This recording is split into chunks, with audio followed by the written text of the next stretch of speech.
ये न जाने कितने सैकड़ों लोग मलबे में दबे हुए हैं और बड़ा अफसोस है और बड़ी हृदय विदारक घटना हुई है कि गांव का गांव साफ हो गया। ये आपदाएं क्यों आ रही हैं आखिर? तभी हमें इस बात पे विचार करना चाहिए। उत्तराखंड में और हिमाचल प्रदेश में दूसरे के मजहब का कोई सम्मान नहीं हो रहा। इस दुनिया को चलाने वाला कोई और है और जब उसका इंसाफ होता है तो फिर वो आदमी कहीं से भी अपने को नहीं बचा पाता। उत्तराखंड के धराली में हाल ही में आई आपदा ने हर एक देशवासी को झकझोर कर रख दिया। जैसे ही उस आपदा की तस्वीरें सामने आई और जिन्होंने भी उन तस्वीरों को देखा, उनकी रूह कांप गई। पहाड़ों की तरफ से एक सैलाब आया और एक पूरा खूबसूरत सा बसा हुआ इलाका निस्तेनाबूद करके चंद पलों में अपने साथ ले गया। उत्तराखंड अभी इस आपदा से उबरने की कोशिश ही कर रहा है। सेना और प्रशासन पूरी जद्दोजहद के साथ मलबे में दबी जिंदगियों को बचाने की कोशिश में है, लेकिन इसी बीच समाजवादी पार्टी के पूर्व सांसद ने इस मुद्दे पर एक बड़ा बयान दे दिया है। ये बयान ऐसा है कि इस पर बवाल शुरू हो गया है और अब खुद उनके ही धर्म के लोग उनके इस बयान का विरोध करते दिखाई दे रहे हैं। एसटी हसन का कहना है कि उत्तराखंड और हिमाचल प्रदेश में दूसरे के मजहब का कोई सम्मान नहीं हो रहा।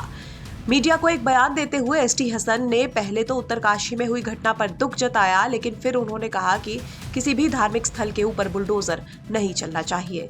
इस दुनिया को चलाने वाला कोई और है और जब उसका इंसाफ होता है तो फिर आदमी कहीं से भी अपने आप को नहीं बचा पाता है। देखिए, न जाने कितने सैकड़ों लोग मलबे में दबे हुए हैं और बड़ा अफसोस है और बड़ी हृदय विदारक घटना हुई है कि गांव का गांव साफ हो गया और ऐसी बारिश भी वहां पर नहीं हो रही थी। ये आपदाएं क्यों आ रही हैं आखिर? तभी हमें इस बात पे विचार करना चाहिए। हमने जंगलों के साथ बड़ी नाइंसाफ़ी करी, जंगलों को कटान और तमाम चीज़ें हो रही हैं। और दूसरी, उत्तराखंड में और हिमाचल प्रदेश में दूसरे के मजहब का कोई सम्मान नहीं हो रहा। और मैं तो कहता हूँ कि किसी भी धार्मिक स्थल के ऊपर, चाहे वो दरगाह हो, मस्जिद हो या मंदिर हो, बुलडोजर नहीं चलना चाहिए। भले से आप खाली करा लें।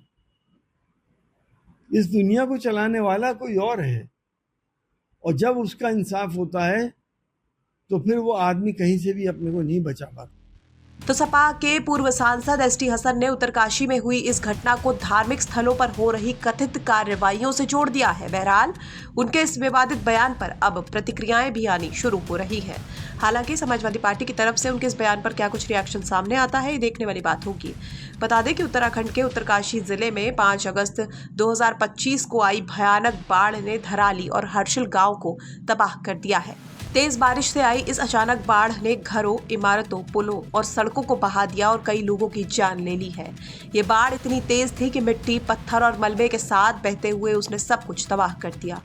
घरों के नीचे से जमीन खिसक गई और सड़कें टूट गई। साथ ही कई लोग लापता हो गए हैं।